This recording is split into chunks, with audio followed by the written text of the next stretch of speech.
Josh, Ang mata sinabi niyo. mo na kung sino yung favorite actor mo. Sino naman ang gusto mo talaga maging leading lady? Kung papipiliin ka talaga sa mga sikat na actress natin.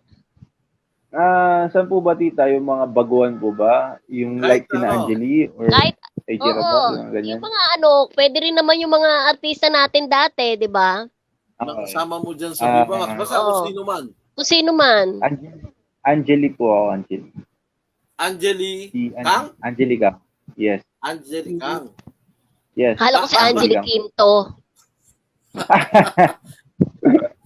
So Dred, komedyante ka na talaga, Ganda Dred. yun, Pangalawa eh. na yan, Dred. Last mo na yan, Dred. last, bakit si Angeli Kang ang ano? Oo, ang bakit gusto si mo? Angelique Kang? Kasi dito, yun nga, matagal na kasi kami magkakilala ni Angeli. Hindi pa kami nag-aartista, actually hindi pa kami nagbibiba. Hindi pa kami naka-sign up sa Viva. Magkakilala na po kami ni Angeli. Dito na po kami kay Tito Joe.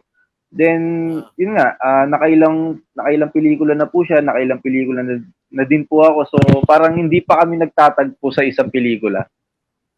So, gusto kong maranasan na maka-work ko yung parang masasabi kong kaibigan ko talaga.